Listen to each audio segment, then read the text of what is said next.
Welcome to Loosen Up Your Painting podcast, the podcast with tips and advice on how to improve your paintings.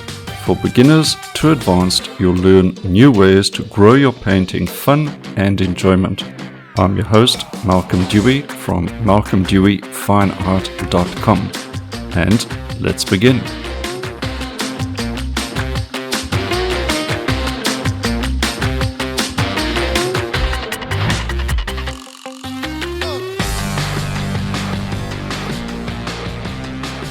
It's good to be talking to you again, especially today with my special guest. She's a podcaster, a course creator, and a coach, and she's also an artist. She's working with artists all over the world to help them improve their business skills and to thrive as artists, which is exactly what this podcast is all about. And before we get started with today's interview, I want to ask you to visit my blog at malcolmdeweyfineart.com and look up the transcript and show notes of this interview. You'll also find a download that our guest has provided. It is a document filled with practical tips to help you sell your art in these extraordinary times. And now, without further delay, I want to introduce our guest today, Sonja Smalheer. I'm going to ask Sonja to just tell us a little bit more about herself. And she hails from South Africa, now living in the Netherlands, so she can give us a little bit of background right to her present situation in the Netherlands. Welcome, Sonja. Thank you, Malcolm. So wonderful to be on your podcast. Great, Yes. Great to be here. No, And yes, I am you. originally from. Yeah, you own me exactly. Crossing over. No, thank you for inviting me. But yes, I am from Cape Town, South Africa. Yay! And born there. Went to Fairmount High School, which is in Durbanville, and then from there I went traveling. In South Africa, I had an amazing art teacher, so that really sparked my love for creativity and art. And it's always sort of been art that sort of gave me the impulses to go traveling or to move abroad. I am living in the Netherlands now, nearly 33 years, close to Amsterdam, have married Marco, an amazing Dutch guy, and been busy and active in the arts. So that's the short version of where I am now. And so, yes, that's where I'm at present. Okay. Well, now I'm going to ask you a little bit about your art. You studied as an artist, I believe, and then you've gone from artist to now producing a popular podcast for artists and right up to coaching artists. So tell us a little bit about that transition from creating art to now helping artists with their businesses. Well, I just have to think of a story. When I was about 8, I won an art prize. My father woke me up in the middle of the night and said, "Son, your name's in the newspaper." And there it was. I had won an art prize with this drawing or painting a boy on stool. And that's the first time I thought, oh, is it possible then maybe to make a career as an artist? Is this something that I could earn money with, whatever that meant when you're 8 years old, when you have this fantasy? So that's something that sort of sparked when I was very young. And actually to this day, I'm still working on that same theme. Is it possible to make a living as an artist? And what does that look like? And what does the life of a working artist look like? And with all its nuances. So I did study first after high school, I went to New Mexico as a Rotary Exchange student. It was my first time out of South Africa, and a world opened to me. It was very interesting. I lived with the Hopi and the Zuni and the Navajo Indians, where art was so part of their culture, was something that was just intertwined as a cultural expression, as craftsmanship. I took jewelry designing and ceramics and pottery. Very, very inspiring and interesting, and sort of laid a foundation to explore what's possible in this art world. Went back to South Africa and studied at Stellenbosch University, started on a BA art. And interesting time, but I really wanted to go and see the art for myself. So I wanted to go and see all those beautiful paintings and artworks for myself. and decided I was going to head over to Europe.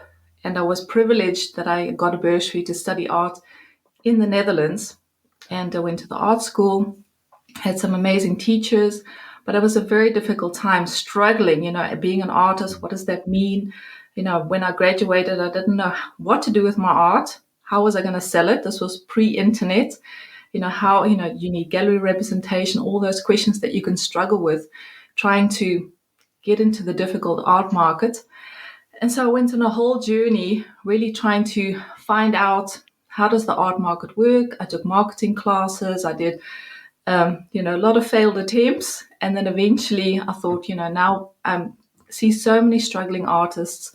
I'm going to create a platform, and that's where the podcast, I'm an art coach, and I create courses for artists. Also on my website, there's resources available to help artists set up some kind of system so that they can not only make their art without the stress, really enjoy their craft, enjoy their artistry, but also find ways to connect that with an audience, to start selling and create a revenue stream.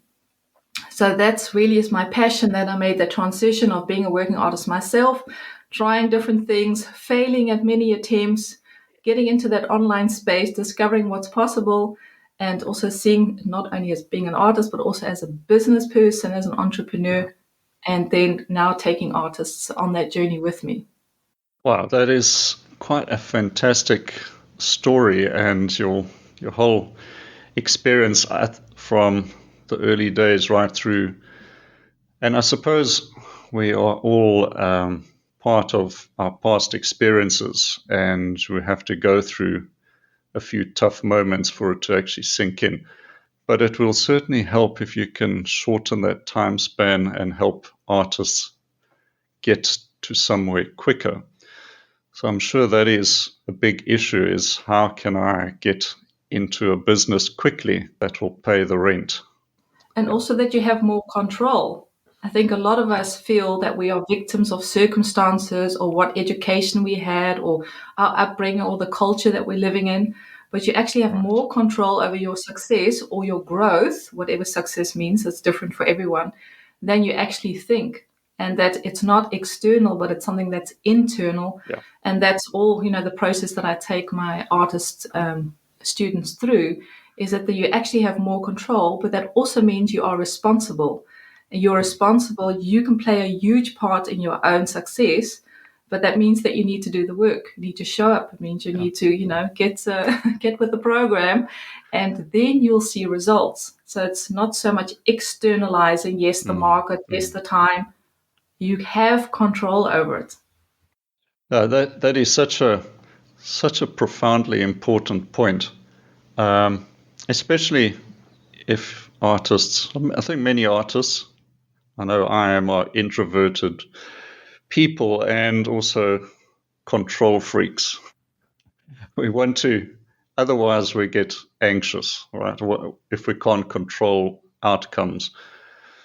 And today, taking control is so important. It's essential. But there's a right way and a wrong way. So let me dive into asking you, working with artists as you have been, what would you identify as the top hurdles or the most common problems they raise to you? Why are they stuck? What do you find is the typical thing? I think if I had to choose the number one, the top, um, is distraction. I think Mm. there's so much coming at us. We are so bombarded with so many impulses, with so many, with social media, with what we hear and see around us, that we start comparing, we start looking, we start, we can get so paralyzed by everything. We are over consuming so much information that we forget who we are and we lose focus. That's the number one question I ask my students. And I say, Yeah. what do you want? What do you want as an artist? Where do you see yourself? Where are you going? Where are you growing towards? And they sort of hit a blank. They can design beautiful paintings, make beautiful sculptures. They have a vision for their art, but they find it difficult to envision a life as an artist. And when you have a focus, you can grow towards something. And then you can also protect yourself from being distracted by so many things and start nurturing a relationship with your own creativity. And it is a relationship to really understand and get a, self-reflect. Who are you as a person? What makes you you? What is your style? What do you love? What do you want to share with people? And it's almost in this time we don't even have the peace and the calm to reflect, because everyone else is telling us what we should do or how we should do it or how we should feel or how we should act. Also as artists, what is the role and what is an artist? Who's going to tell you what that is? It's coming home to yourself and relating to yourself. And I think that is such a powerful foundation if you want to make this something that's sustainable. But it takes courage to look inside, because you're going to find things that are not always that comfortable. You need to, overcome obstacles and discomfort. You have to go through ugly places to get to beautiful places. You need to, see that you're not where you want to be. You're not mastering that skill yet. Yet in your taste level, you see things in your imagination. Oh, that's what I'd love to make. But your skill is not at that point. So there's this whole gap in your creativity that really can block you. So I think really getting honest and seeing, who are you as a person? What is your needs, your inner needs, your outer goals, so that they can come into balance, so that you can be a wholesome person, but also a healthy, happy artist. And I think that's, just getting quiet. And this COVID time is helping. I've seen a lot of people going more into themselves, really, deciding what's important for them. The world is not dictating that we need to go on holiday all the time and need to travel and need to be distracted. We're getting more in that moment of, to ourselves. So I think, yes, that would be number one. I suppose everybody manifests their issues around that whole lack of focus, and it comes out in different ways. We were just in our family having an argument just this past week about time. My daughter-in-law, who's really an excellent artist, mentions time is such a problem. And then I said, no, you're making that up because you're procrastinating. And then the fight began. And you know what it's like. It was a long dinner. Exactly. And time is often thrown out immediately as the first sort of excuse. But it's if you take away all those focus issues you mentioned, which, by the way, I got quite anxious just listening to all that social media distraction is really debilitating. Time can be found. Everyone has the same amount of time. Just throw in a question there. What is some of your favorite procrastination excuses that gets thrown at you, or justifications for not succeeding? I think you can see them. There are those external excuses and then those internal excuses that you think, you're a victim, your circumstances or the time or the economy, that's the reason to not do it, or, to do it tomorrow. There's so many artists out there. So people are so overwhelmed. The artists think, well, who's going to listen to or who's going to look at my art and listen to my story? Who's interested and they can actually pay for it. So these are all limiting beliefs that, just put limit you from starting. And so to get into the right headspace, super important. And then the internal conflict that you have with yourself, continually having that inner critic, I'm not good enough, or I'm not talented enough, or I'm not, I don't have the right opportunities. And these are all excuses to not do it. But procrastination, that's the answer to that is to get clear about what you want, clear about choosing. Something is only a distraction if you know what you're being distracted from. So if you don't know where you're going, you're not being distracted because you don't know where you're going, and you're not being, if you do something intentionally with choosing, now I'm going to watch binge on a Netflix series, then you're choosing, you're not procrastinating because you're choosing. But if you're not choosing anything, external things are going to choose for you. And they're going to choose all your time. They are going to rob, and there's so many things robbing our time. But you need to not only master your art, but you need to master your time, your energy, and that you are responsible for your own progress. And that's the whole thing about not being a victim. So, Yes. yeah, there's always, there's in different forms, in different Yeah. with different characters, but enough reasons always to not do it because it's based a lot on Sure.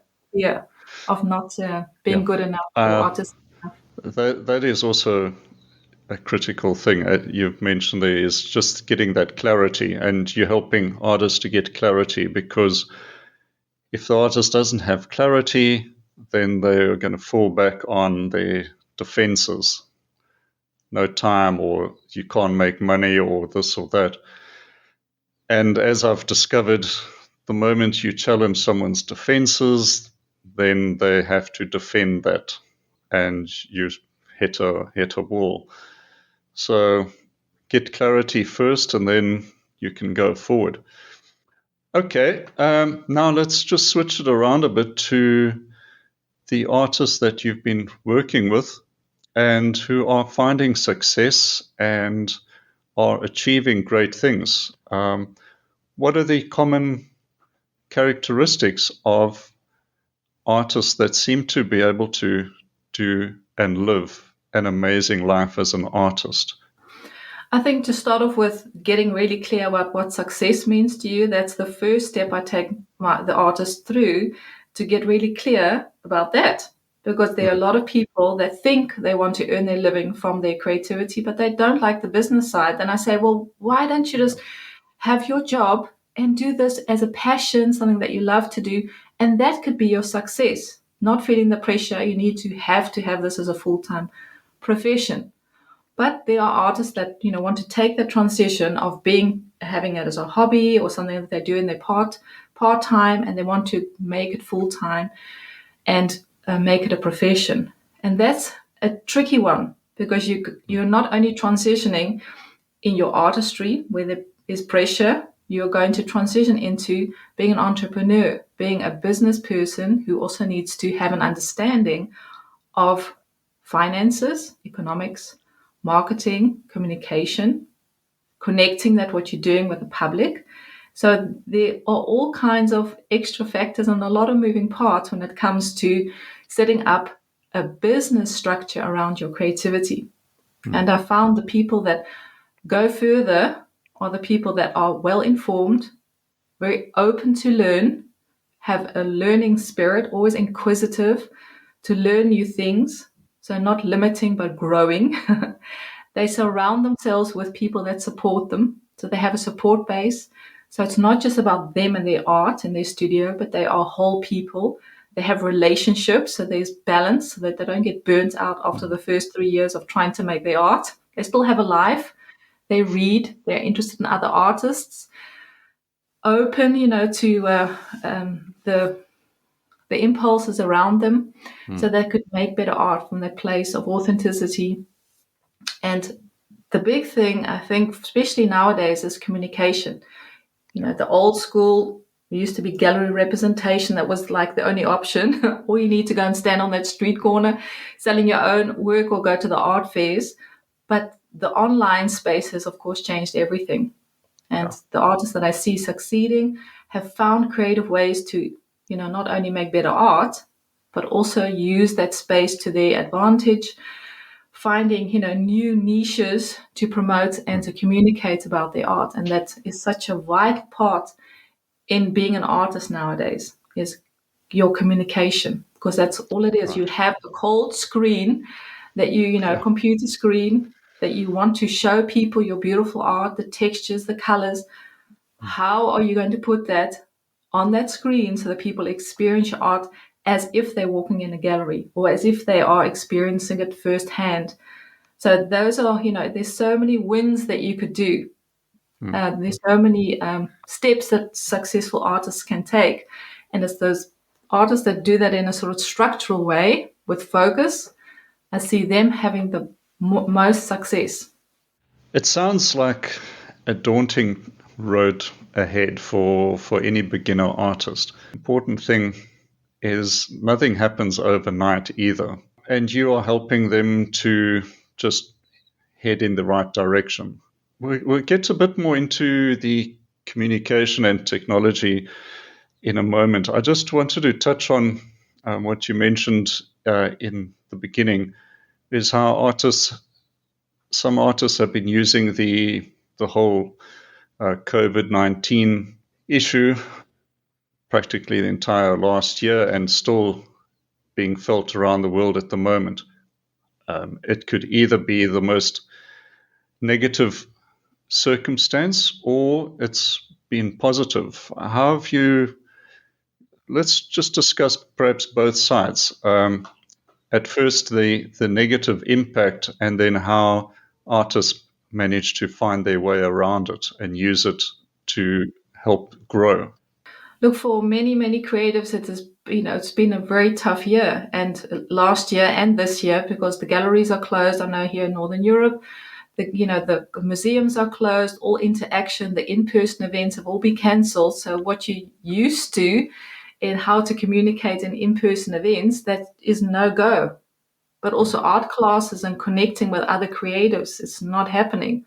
Having a social life around creativity, that's just all gone into the lockdown, into the place, behind the doors. So we've had to unlock new doors to do the communication. And I think mentally and emotionally, that was such a knock for a lot of creatives, because there already are so many uncertainties. When you are a creative, when you're building a creative business, there are ebbs and flows, and usually there are more downs than ups. And so you have to find new ways. I think for a lot, especially starting out, it was really daunting, and we were sort of into survival mode. And a lot of creatives that I was working with found it very difficult to create. At first, like, you need to get through that first 6 months, what's happening and how long is this going to be lasting, and how fatal is this virus. And there was a lot of distraction. But I found, like, within the second, after the summer, or our summer, your winter, that artists started bouncing back. And I think I so admire the creative spirit, that there's such a resilience that if you are open, you can find a way. It's like a river, if there's stones thrown in it, it'll go around the stones, it'll make a new path. And if I've just spoke to an artist friend last week, and she said, I've had my best year ever. And I said, well, what did you do? I said, I changed the way I thought. I stopped seeing my glass as half empty. I started seeing it as a full, full with possibilities, and that people, even in a lockdown, are still wanting to surround themselves with beauty. They are staring at that wall more than ever. They are sitting on their couches in their homes thinking, how can I bring that, what I used to do outside, into my home? And, if you find ways to connect that with your art audience, with your potential art buyers or collectors, by communicating, by, showing up, there's enormous potential. So yes, very difficult, but opportunities enough. I think one thing that we all now know is multiple streams of income is the key phrase, and we hear that so much. And it is daunting for many artists to quickly start thinking about multiple streams of income, putting things together. And this has resulted in a lot of artists getting out of their comfort zone and having to learn new techniques, new means of communication, publication, facing technology. How do you explain, or how do you help somebody who was perhaps born many, many years ago, like myself, and is faced with perhaps 4 or 5 types of technology, like Zoom, for instance, having to now consider hosting a Zoom call and then being able to communicate in writing, in video, in voice. Quite scary. Definitely. There's a change is always uncomfortable and always daunting and can be very, very overwhelming. And there is a lot possible. And I always, say start small. Start with your next step. Break it down into smaller little steps. And if you're clear about, okay, now I need to start diversifying. So I have been making originals. So now I need to consider, am I going to make reproductions so I can sell more at a lower price through my web shop or Etsy or through your website? Break it down into little steps. That means you need the photos, you need to find communication channels, you need to find a printer who can actually physically print them. So then you open up a Google and you start searching who done it, who does that in your village or your city. Speak to other artists that have done it, ask for help. The big word, help. Find it difficult to ask for help, but there are so many people that are knowledgeable, Right. and you don't need to do everything yourself. And then maybe you think, okay, but I don't have money. Then you make a plan and say, okay, maybe I can't do it this quarter, but in 6 months' time, I can invest a little bit more. So I'm going to save so that you're Mm. doing it very intentionally. So I can then maybe take a course on how to set up my own website through Squarespace, or I can follow a course on how to use that technology. I always say if you can bake a cake, you can use technology because it's logical steps. I think it's a mindset thing, especially for us non-millennials, that we think, oh, it's so fast. And, you ask your kids to explain things and they rattle away and you don't really know what they're saying. I just, I just have, just start. And maybe pressing the wrong buttons, your computer won't explode. Get comfortable with the surroundings and have that mindset of learning. And there's so much online that you can also for free. You can follow workshops, join a Facebook group, people that are talking about these technologies. So I think it starts with the mindset and then starting with small steps, breaking it down. What do I need? And don't think I want to conquer this whole online space and master all the technology, because you think you know it today, tomorrow it'll have changed already. And ask for help. Yes, get help and bite-sized chunks. Now, a bit more on the communication side. Not so long ago, the advice was, listen, put your work up on social media, and you'll be selling like hotcakes in no time. That was literally advice I was given by. It's probably about 8 years ago by now. It's time has flown, and I thought, okay, that's great. Opened opened the usual social media accounts, and of course, nothing was happening. And everybody else seemed to be selling, and you kind of feel lost. Now, it's social media is a part of marketing, but a lot of people are looking at it as the answer, as the number one answer, and it's not working quite as they expected. What do you say to them? Social media channels, there are plenty. They're vehicles to bring you to where you want to go. So before you even open a social account, you need to know what are you doing in that space. It's not just like, okay, everyone has an account, so I'm going to get an account and, okay, I'm on social media, come on, buy my art. It's like having a car. You can look at the car, you can have a car, but if you don't get in the car and start driving where you want to go, it's just a car. So that's the same with social media. You need to understand how social media works so that it's not the begin and end of things. It's how you use that channel to bring you where you want to go very intentionally. And I know artists, they use it, as a place of communication, a place of conversation with their followers. I know other artists specifically use it to sell. Other artists use it to educate, so really are connecting and telling more about processes. So there's different functions also with the different platforms. Once you get first, so it starts on paper.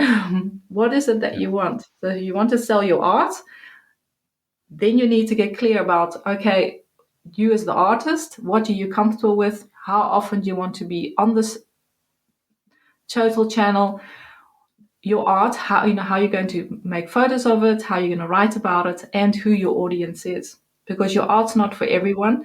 And a lot of artists start out with social media platforms or an Insta account that they've been having conversations with their grandmothers or their friends, and they're not their art audiences. So then you get really dialed down who's it that you are actually wanting to connect with, and there are all kinds of tactics that you can use to intentionally use a hashtag or who are you following. These are all influence who are going to eventually follow you. And it's a long process. It's not a pill that you can, it's not a quick fix, social media. It is a way of communication, but you need to have other things besides just a social presence. And being able to talk about your art, or as we used to say in the old days, the elevator pitch, can you talk, if you put on the spot and meet a stranger, can you actually talk about your art without getting tongue-tied and not knowing what you need to say? Just very few people actually think about beyond saying I'm an artist, and then anything can happen. It can just go off the rails so quickly. So actually thinking about, and even if you have to practice, write it down, work it out, but be prepared. And I think a lot of artists, we're introverts, we're sitting in our studios, we're making our art. So that's our happy, comfortable place. And we haven't been trained to communicate verbally. So that's also not just our art speaks for itself. That's a big myth. You need to add different communication streams like words, like images, like, stories around the things that you're doing. And that indeed, it's something that you really can improve on. It's like anything that you can learn to a new sport or a new craft, like your technique. Practice in front of the mirror, practice on your video, ask people for help, go for, my husband, he was always very found it difficult to communicate. He did a voice training course, and it just changed his life. He's in sales, and just by learning how to, not be afraid of your voice, not being afraid of what you're communicating, finding ways to get comfortable in your skin, to actually stand in front of people, whether that's in camera or in person, it can be life changing. And this, for artists, this is golden, because that's where you can make a difference. Because people want to hear from you, not just at the opening of exhibitions. The artists, I find them hiding behind plants and hiding behind their paintings. They don't want to take the moment to actually share about their work. And that's a golden moment. That's something I take my students to. They do voice training, they do public speaking. How can you take your moment? This is where you can make a big difference. And it all can be learned. It's all trainable and doable. I just want to mention that anyone who wants to learn about using Instagram better, they can just watch and follow you and see how you are setting up your stories, for instance. I think are really look fantastic.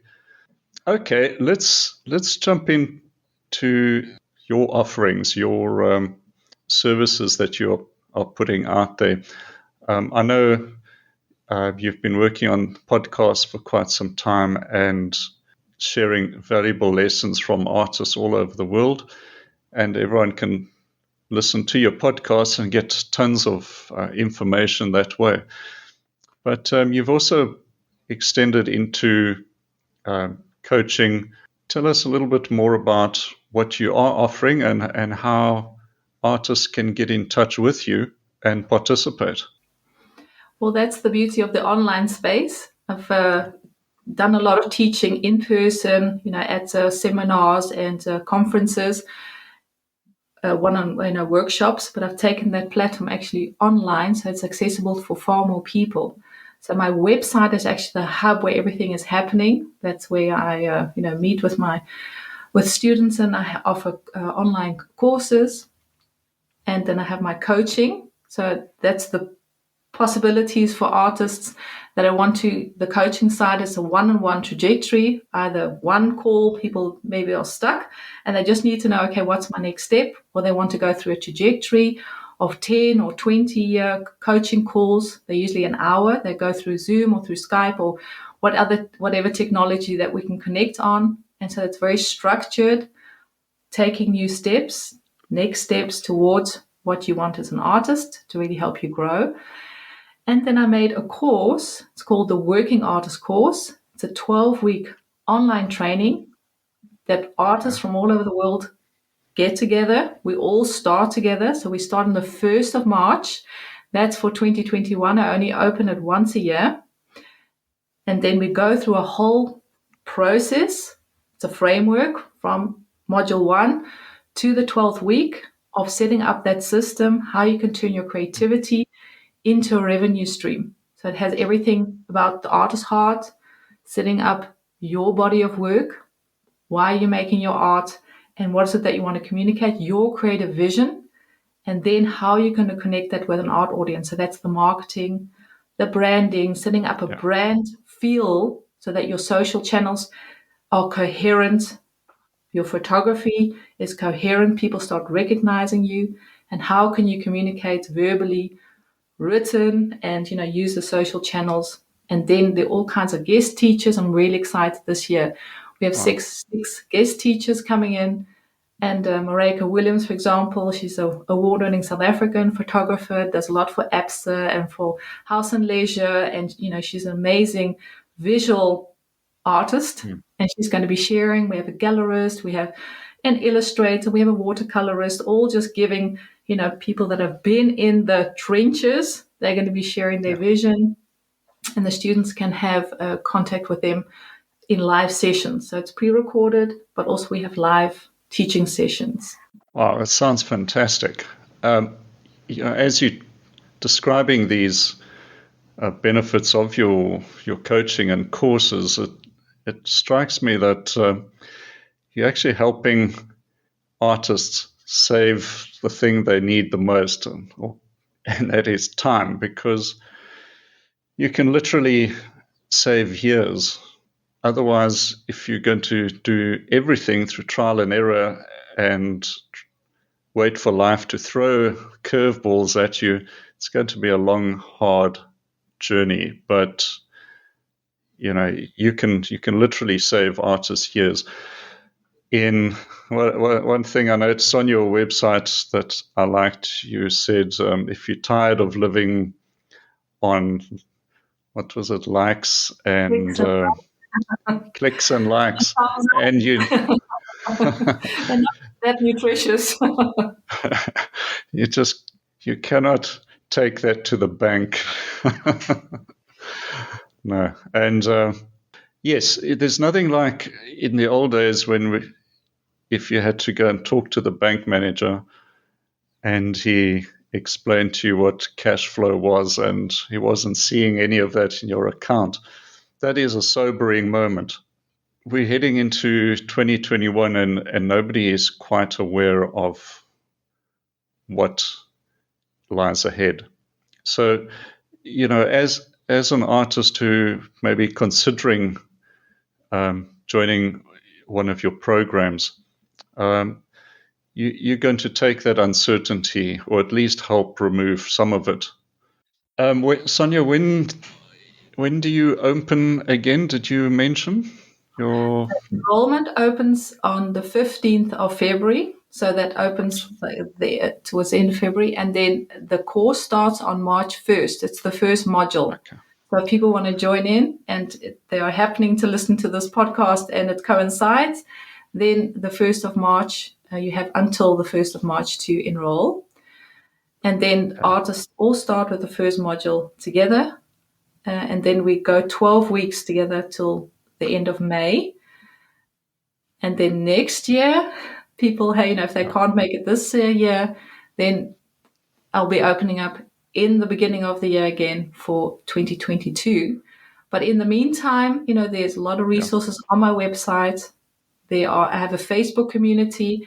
I'm there every week. I'm doing live sessions because I really am passionate to help artists. So, to really get momentum, and, it's so cool doing it with other artists because we all have Right. similar questions, maybe different setting and different cultures, but there's really such power in doing things together with other people collaborating and, Yeah. doing, that's really the beauty of this, the possibility of connecting with artists all over the world.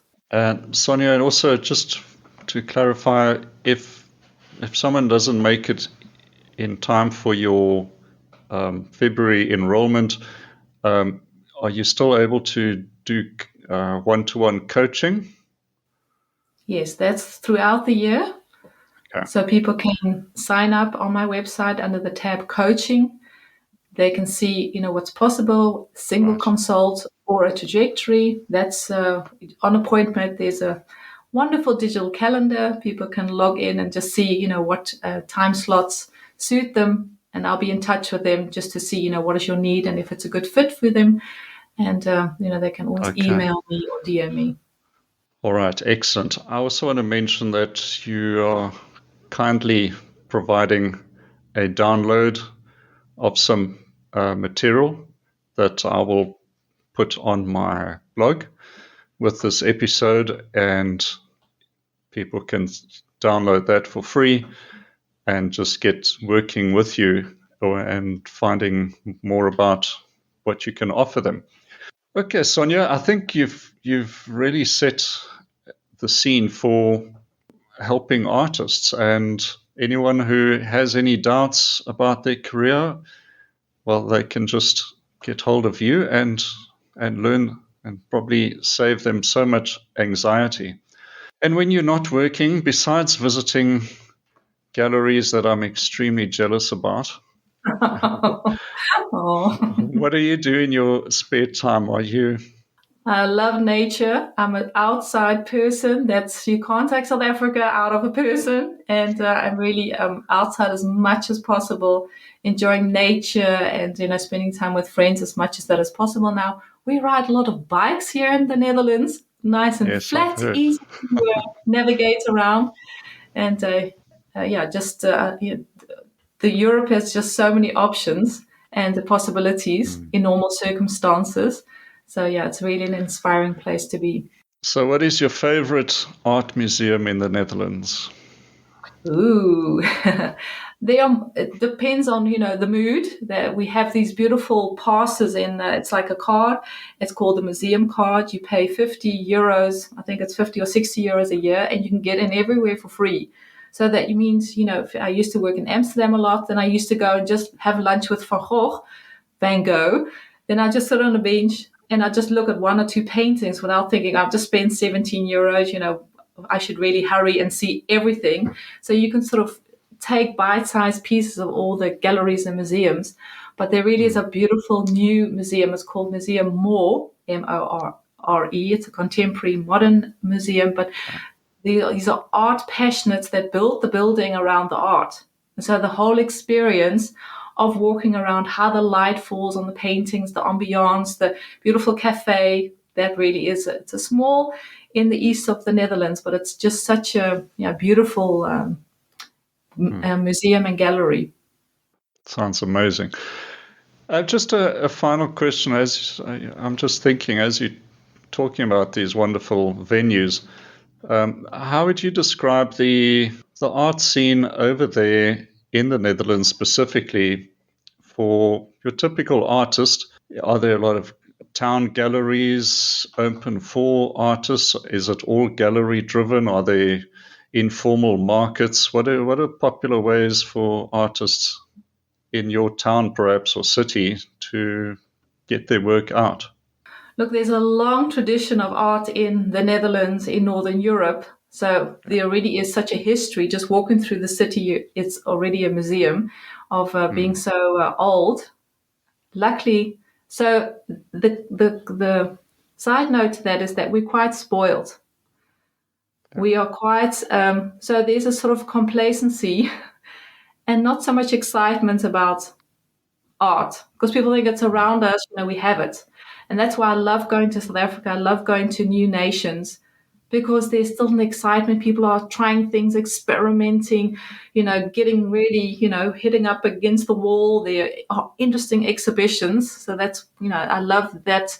The vibe also when I go to South Africa and also to different nations where they're developing art culture is.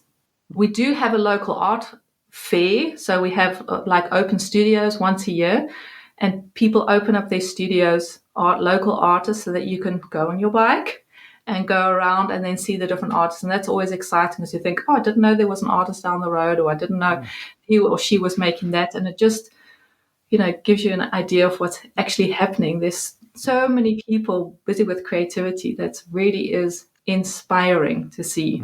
So when are you planning to come back to South Africa?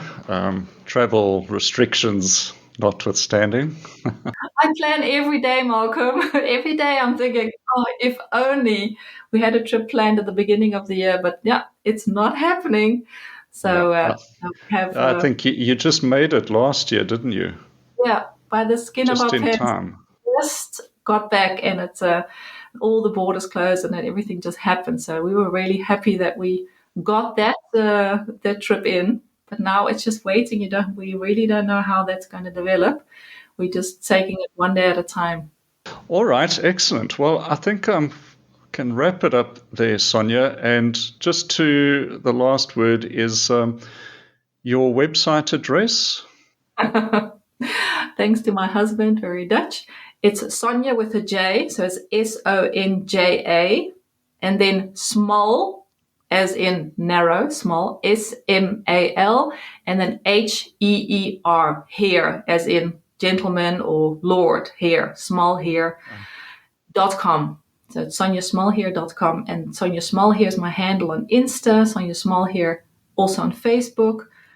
All right, I'll put those links in as well in the show notes. And lastly, I just want to say thank you very much for taking the time and joining me on the podcast. And I wish you great success with your February enrollment, and that you stay very busy and keep growing and helping lots of artists. So good luck.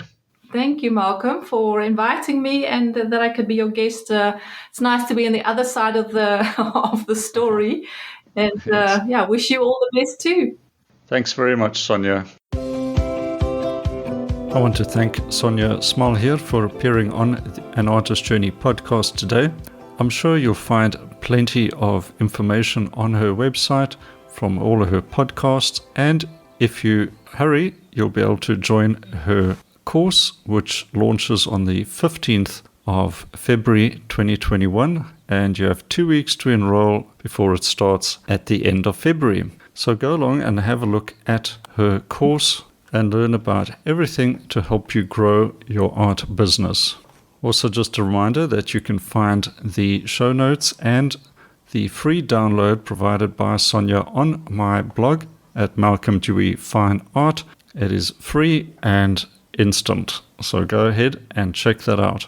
Finally, thank you for joining me today, and remember that you can find all my courses on various art topics and mediums. Look on my website at malcolmdeweyfineart.com, painting courses. Until next time, cheers for now.